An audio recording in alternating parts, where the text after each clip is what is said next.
people like me. You need people like me so you can point your fingers and say, that's the bad guy. That's the bad guy. That's the bad guy. That's the bad guy. That's the bad guy.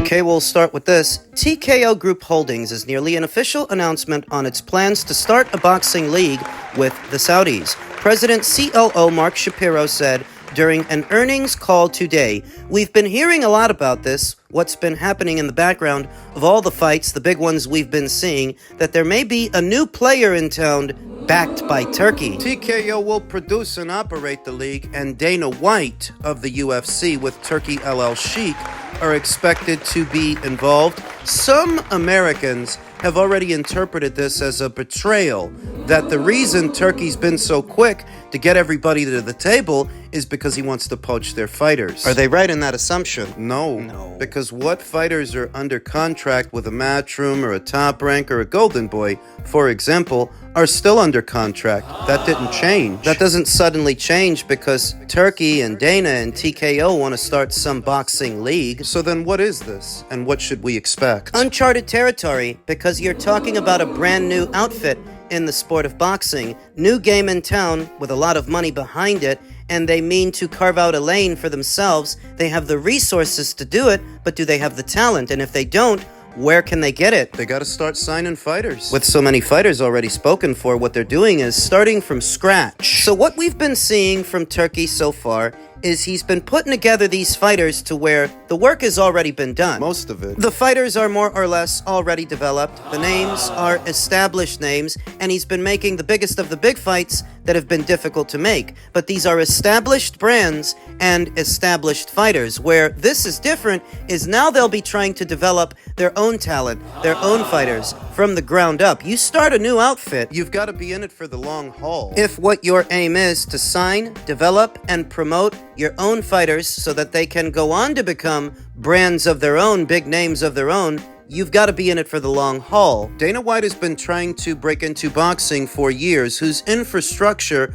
greatly differs from what we see at his UFC. The UFC is basically a bubble, a promotional outfit unto itself where Dana holds all the contracts, and thus he can make any fight within the UFC. Where boxing is different is there are several big outfits out there. They all have their own interests, their own fighters. It's not one guy calling all the shots and holding all the contracts like he does at his UFC, and thus getting things done is more difficult. He may finally make some headway in his endeavor into boxing with Turkey LL Sheikh behind him, but even with that, there are limitations because you have to have the know-how. It's like eating coochie. You can have a basic idea of what you're supposed to be doing down there, but it takes know-how to really succeed at it. And that's not different here. You can have the resources, the money, but some things are going to boil down to know-how. Do you know how to develop a boxer? Do you know how to gradually bring them along and develop their talent? Sharpen it, making the right fights at the right time, pushing the boxer just enough that they can sharpen their skills without being in over their head. Do you know how to do that? Do you understand your audience and what they respond to? There's a lot to work out here in terms of developing fighters and logistics, the brand. There is a lot to think about. And where can they hope to procure this talent pool? Momentarily, they would only be able to pick up the outliers. Momentarily. And perhaps what familiar faces may be reaching the end of their deals, their existing deals, and entering into free agency, they can pick up those guys. And girls. Momentarily, that's what they can do. It doesn't really get serious until after the next Olympic Games in 2028, I believe it is, when they can start picking up blue chip prospects, amateur talents, fighters that medal in the Olympics. What's that, 3 years? I told you. That's where this is different than what we've been seeing from Turkey. Taking two established names and putting them in the ring together. Well, all that really takes is money. In a word, a decent-sized pot can solve that problem quite handily, whereas this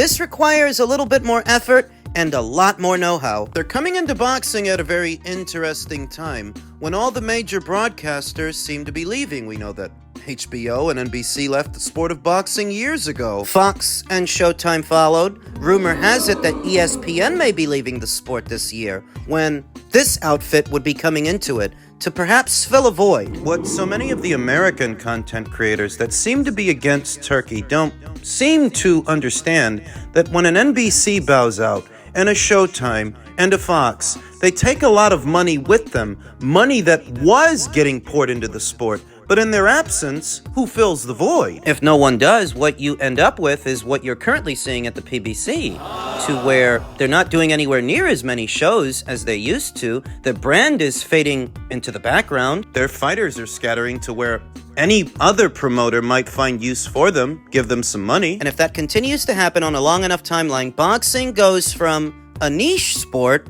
to a fringe sport. At least in the American boxing scene, the audience has been shrinking for years. If nobody steps in to fill the void and make those cash injections into the sport, boxing becomes even smaller, the boxing economy. The size of the audience that consumes that content in tandem with the fighters themselves and what opportunities are available for them, if nobody fills the void. If ESPN were to hypothetically walk away, what becomes of Top Rank? Look at the PBC. They're fading out, man. I'm not against Dana White and Turkey's endeavor to establish this new outfit because it could hypothetically fill a void. I'm taking a wait-and-see approach with all of this. I don't know what's going to happen. I don't know that they will succeed. But it does feel like boxing needs something new and something fresh, so we'll see what they come up with. We'll see. In that arena, boxing insider Rick Glacier stated, "The big question swirling around boxing presently is ESPN going to leave or stay in boxing programming when the Top Rank deal effectively ends on July 26th? After ESPN didn't renew their baseball contract with MLB, I definitely think ESPN will remain in boxing as they will need content." Well, that's what I've been saying. Between losing the UFC and all of that content, and now losing Major League Baseball, they're going to need something to air on the platform, and boxing comparatively does not cost as much as that content does. Rick Glacier continued, "In my suspicion, it's that TKO boxing that involves Dana White gets a reduced ESPN boxing deal with a reduced rights fee than what Top Rank was getting. Let's also see if ESPN would be exclusive, like ESPN was with Top Rank. We'll see exactly what unfolds in the coming months. Enjoy your Wednesday." I don't know about that forecast based on what Mark Shapiro said. He said everybody knows we're in talks with the Saudis, but to give you a little more color, I will tell you that we are close on an agreement with the Saudis on the creation of a boxing league where we, TKO, would be the producer, the promoter, and responsible for all day-to-day operations of the venture, whereby we receive a fee of 10 million plus. I didn't read through any of that and get the impression that TKO would land on ESPN, but it's still early and you never really know. It's counterintuitive. If you're ESPN and you've become the home of Top Rank's fights, and that is established, why would you let them leave to start from scratch with an even lesser known outfit that's going to draw less ratings, less than Top Rank at least? That's counterintuitive. The audience that takes in boxing, they're familiar with Top Rank. The audience that has been taking in boxing on your platform for 7 or 8 years, they know Top Rank. They don't know TKO. And before you try to poo-poo all over Top Rank, consider that Michaela Mayer versus Sandy Ryan last year drew close to 1 million viewers to the platform. A relatively inexpensive fight that doesn't cost much to make. A women's boxing match, 2 women in the main event, drew those kind of numbers. You know, you don't have to spend on their fight what you have to spend on a Teofimo Lopez, or what you were spending on a Shakur Stevenson, a Terrence Crawford. It's more cost feasible. You start over with somebody else, you lose that sense of familiarity with your audience, because your audience doesn't know this TKO boxing league. They don't go to them for their boxing fix. And if you are in fact losing Major League Baseball and mixed martial arts, you can take the money you were dedicating to those sports and pour it into boxing to at least keep Top Rank on your platform and everything you've built the last 7 or 8 years. Well, why are they giving up Major League Baseball and mixed martial arts? In a nutshell, they can't afford them. They can't afford to keep them. Their deals are coming to an end, and Major League Baseball can get a better deal on another platform. The same applies to the UFC, so that when it's time to renew, ESPN just ain't got it. Remember how I told you that ESPN got a piece of the action from all of those basic cable packages, which fortified their budget, but due to Americans recently cutting the cord and moving away from conventional cable packages, ESPN just doesn't have the same money they used to. It's not as simple as underperforming content on a platform and getting rid of the dead weight. This is bigger than that. This pertains to the transition from conventional cable to streaming. Platforms like ESPN caught in the storm. So when you see that MLB is leaving and UFC is leaving, that's why. Rick thinks that TKO Boxing may land on ESPN. I think if it did, that's counterintuitive. Why start over with them when you can just build on what you already have? We'll see what happens. The jury's still out as to whether or not ESPN will leave the sport of boxing, whether or not they will sever ties to Top Rank or keep them on board in a renegotiated deal. I mean, once again, we'll see. We just don't have those answers right now. In men's lightweight news, Floyd Schofield Sr., Floyd's father, made an appearance on The Boxing Voice and walked back some of the things he said. That is, he walked back on some of the things he's already walked back on. He said he was threatened with jail time in Saudi Arabia. For what? He claims that he was threatened with an indefinite jail time in Saudi Arabia if he didn't apologize and delete the poisoning allegations he made against Shakur Stevenson. So wait, he's saying Shakur did poison him? He said, "My team said I had to apologize to everybody and take everything down or I could go to jail indefinitely." He claimed that Junior was poisoned by Snack and a member of Shakur Stevenson's team, possibly his masseuse. That's what he said at first, then he took it back. Now I guess he's taking that back, that the only reason he took down all that stuff was under legal counsel. He was advised to. What do I think? I think that these elaborate explanations require more time and attention and care than the average boxing fan has for this specific boxer. Outwardly, it just looks like you guys wanted to get out of that fight, and you did. It's not complicated. Twitter user that goes by the name I don't really want to be here said, "I just watched that Schofield interview. On top of all the other lies he told, they said the ship with Shakur has sailed, but they want Junior to be undisputed at 135. Well, how the hell is he going to be undisputed at 135 if he doesn't want to fight Shakur? Shakur has a belt. What are you going to do? Wait for him to leave? Feed this guy to Abdullah Mason and get these weirdos the hell out of here. You know, on Monday I asked the question. What? Since Floyd Schofield has seemingly made a miraculous recovery in record time, Since you're feeling all better now, are you going to reschedule that fight with Shakur Stevenson? And it would seem that we have our answer. no, they're not. They've no intention of sharing the ring with Shakur Stevenson, which is what I always thought from the very beginning. From the moment they threw their name into the hat for a Shakur Stevenson, I felt this is just for the optics. This is for the journos, the boxing scribes, and the content creators. This is just their way of promoting themselves by attaching their name to a more established fighter. They don't really want to fight him, they just want the clout. When they started piping up about how they'd be willing to stand in for William Zepeda, they didn't figure that the fight would get made so fast. American fighters aren't used to that. Things getting done in a timely fashion? Not in this boxing scene. They figured is they could attach their name to Shakur's, ride that scooter for a while promoting themselves, though underneath it all, never being serious about fighting him. And it all came to a head in Saudi this weekend because they went along with it For too long. and now it just looks bad. Now it just looks like you guys were never really gonna fight him, and now you're saying you're not going to fight him. Oh, that ship has sailed? How convenient. Another chapter in the same book of meddling boxing dads that get a little bit too involved in their kids' careers to the point where they're a hindrance. That if Floyd Schofield doesn't run his mouth Via his son's social media accounts. they wouldn't be getting lambasted now. They wouldn't be in hot water. Now you guys just look like a couple of talkative duckers, especially your father. Who has the time? Who has the patience to keep up with all these elaborate plot twists in the story? This is supposed to be entertaining. We're supposed to be entertained.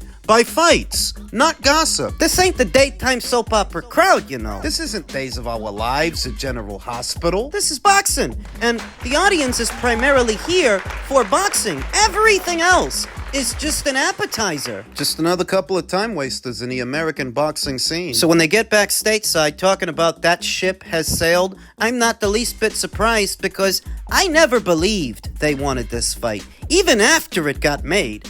Elsewhere in the world of boxing, Eddie Hearn stated over 130,000 people in the queue for pre-sale tickets for Spurs members alone. This is the biggest fight this country has ever seen. What fight? Eubank versus Benn. The next generation, the size and scale of this fight is lost on the American audience. They don't realize the cultural significance Nigel Benn versus Chris Eubank had on the UK boxing scene many years later when their sons fight. It's just as big a spectacle. A PBC apologist that goes by the name RTS, Mighty Mike said, proof positive that Brits are the most myopic boxing fans alive. This fight is meaningless. What does myopic mean? Lacking imagination or intellectual insight. This coming from as big a PBC stan as this guy is, because this guy loves the PBC. What's with you and this guy? A little over a year ago, when news broke that Showtime would be leaving boxing and the PBC would be migrating over to Amazon, I let the world know that it's just a distribution deal. They're not going to have a regular schedule like what they had on Fox, what they had on Showtime, and this was one of the guys who got bent out of shape about it. He doesn't like my coverage of the PBC, my boxing takes on them. I was left wondering, how does he even know what they are? Unless he hasn't been hanging around my Twitter page or sniffing around here on YouTube to see what I'm thinking. And this was all a little over a year ago, so that a little over a year later, time proved me right. No, I don't expect this man-child in a cover band to own up to anything that he said or acknowledge that I was right. I just thought it interesting that a guy who swears by the PBC and swears that they know what they're doing would take shots at what is so obviously a big fight, bigger than anything the PBC's doing here. He's not gonna like that, but it's the truth. Talking about how myopic the Brits are and how they're getting behind a meaningless fight. Will you tell me, what's the meaning of Gervonta Davis fighting a super featherweight at lightweight this weekend for $80? What does this mean? Besides gouging the boxing fans yet again for yet another fight that nobody was asking for. At an astronomical price. Are the American boxing fans really in any position to dictate to anyone else what they should be excited about when the Americans get excited talking about fights that ain't happening? It's what the boxing conversation in America revolves around. Fights that don't happen. Like Gervonta versus Stevenson, a Stevenson versus Schofield, Stevenson versus Zepeda, that when you're talking about American fighters these days, 9 times out of 10, you're talking about a fight that isn't going to happen, where this one is. whether you like it or not. Chris and Connor are gonna fight, and in their neck of the woods, it's huge. Does it really even matter why? At least they're fighting. Which is more than we can say for most of these American fighters. At least they're fighting. And the Brits love it.